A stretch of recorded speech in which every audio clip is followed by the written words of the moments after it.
इस्लामाबाद में जाधव की पत्नी मां से बदसलूकी। जाधव की पत्नी से पाक में उतरवाए गए मंगलसूत्र। जाधव की मां से पाक में उतरवाई चूड़ी। बिंदी मुलाकात पर भारतीय विदेश मंत्रालय का यह बयान आया है। मनाही के बावजूद पाक मीडिया को आने दिया गया। पाक पत्रकारों ने जाधव के परिवार से बदसलूकी की।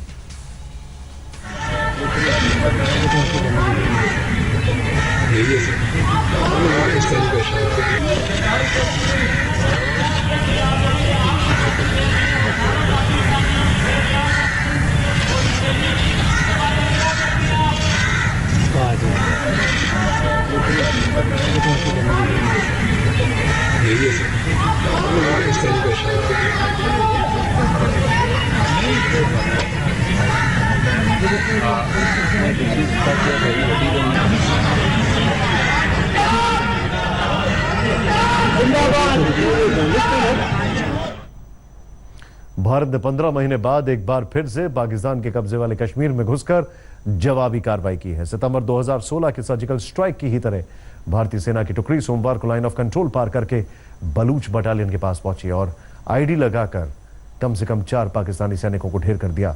पाकिस्तान ने भी भारत के सर्जिकल स्ट्राइक को कबूल किया है।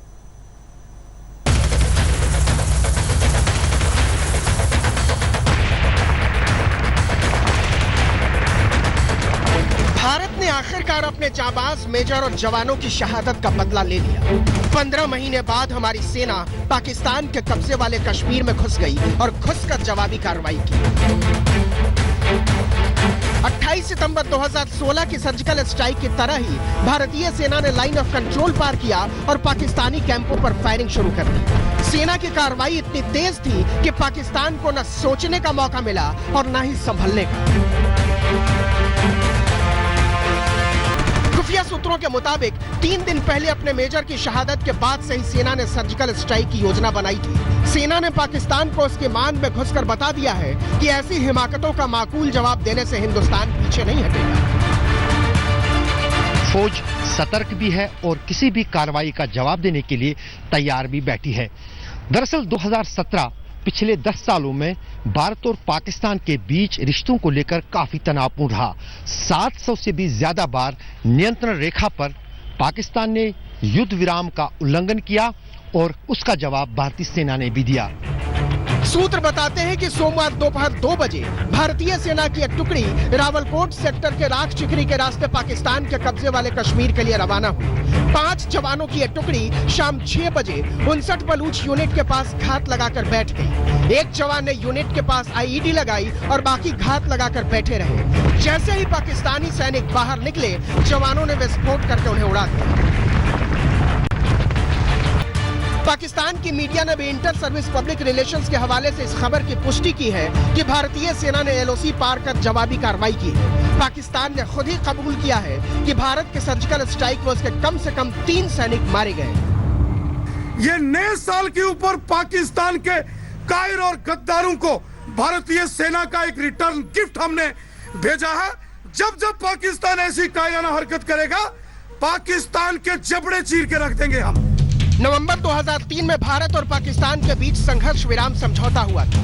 इसमें अंतर्राष्ट्रीय सीमा और नियंत्रण रेखा पर फायरिंग न करने पर आपसी रजामंदी बनी थी। इसके बावजूद पाकिस्तान बार बार समझौते का उल्लंघन करता रहा है। भारत समय समय पर इसका जवाब भी देता रहा है, लेकिन बीजेपी के कुछ नेताओं का मानना है कि ऐसी कार्रवाइयों से हालात नहीं बदलेंगे। सारा समाज में ये बीमारी फैल गई तो फिर बीमारी की जो जड़ है उसको उखाड़ना पड़ता है। तो यहाँ पाकिस्तान बीमारी है और उसको 4 टुकड़ा करने के बिना हमें राहत नहीं मिलने वाली है। इस बीच कश्मीर में हुई एक मुठभेड़ में जैश ए मोहम्मद का एक आतंकी भी मारा गया है। भारतीय सेना ने ऑपरेशन ऑल आउट के तहत कश्मीर में हथियारबंद अलगाववादियों के खिलाफ लगातार मुहिम छेड़ रखी है। जैश ए मोहम्मद और लश्कर ए तैयबा के कई कमांडरों को सेना ढेर कर चुकी है। इससे पाकिस्तान बौखलाया हुआ है। इसी का नतीजा है कि वो आतंकवादियों को लगातार शह दे रहा है और आईएसआई की मदद से उन्हें सरहद के इस ओर भेज रहा है। आज तक ब्यूरो। बस यही फर्क है, हमारी फौज जब चाहती है, जहां चाहती है, वहां पर जवाब देती है और वो सिर्फ आतंकियों का सहारा लेते हैं। दरअसल भारतीय सेना ने पाकिस्तान को सबक सिखाने के लिए ऐसा किया। केवल 3 दिन पहले 23 दिसंबर को पाकिस्तान ने सीज फायर तोड़कर भारत को आग दिखाने की हिमाकत की थी। उसके हमले में हमने एक मेजर समेत 4 सैनिकों को खो दिया। उसी हमले ने इस सर्जिकल स्ट्राइक के लिए सेना को मजबूर किया।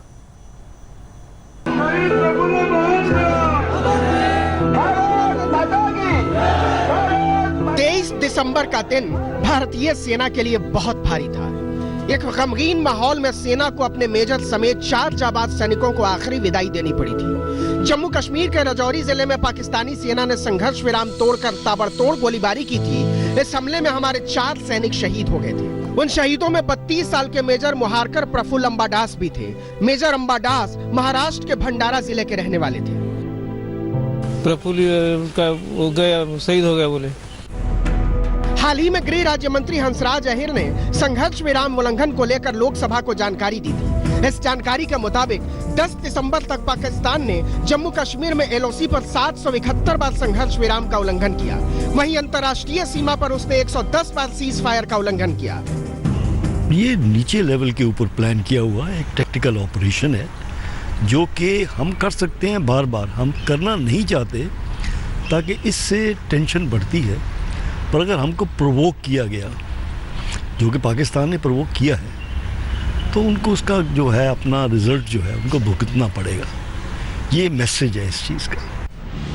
दरअसल भारत ने जब से आतंकवादियों पर कार्रवाई तेज की है, पाकिस्तान की सेना और आईएसआई ने सीमा पर अपनी मौजूदगी बढ़ा दी है।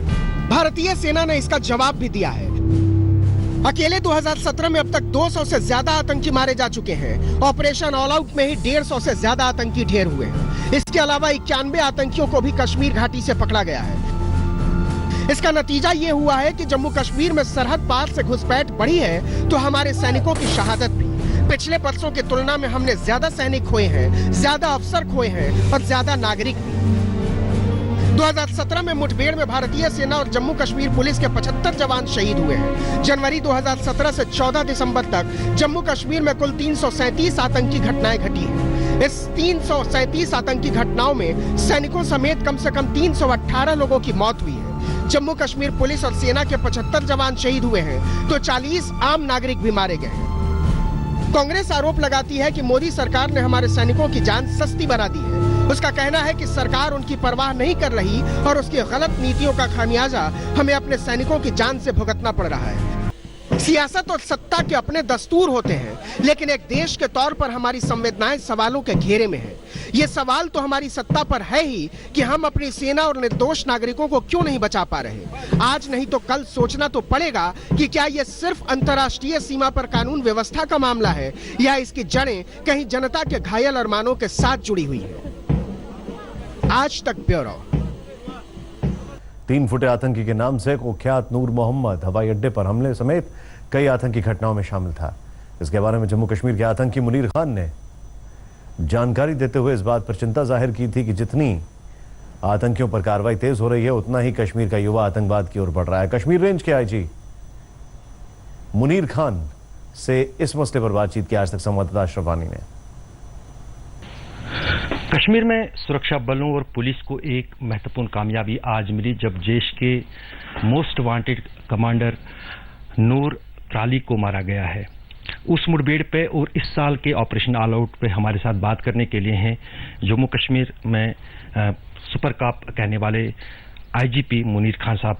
इसकी एलिमिनेशन से आज एक काफ़ी बड़ी सक्सेस है सिक्योरिटी फोर्सेस के लिए और जैश को एक काफ़ी बड़ा सेटबैक है ये, क्योंकि उनका एक लोकल कंटैक्ट, लोकल आदमी और लोकल कारिंदा उनका जो है वो आज न्यूट्रलाइज हो।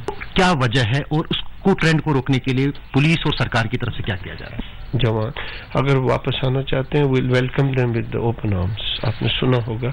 और we are still and we will be sticking to our commitment. आपने देखा हमारी इस कमिटमेंट के बाद कई बच्चे अपने माँ बाप की अपील पे, अपने रिश्तेदारों की अपील पे, अपने दोस्तों की अपील पे, आप सोशल मीडिया की अपील पे मीडिया वापस आए। वक्त हो गया एक छोटे से ब्रेक का। ब्रेक के बाद दंगल।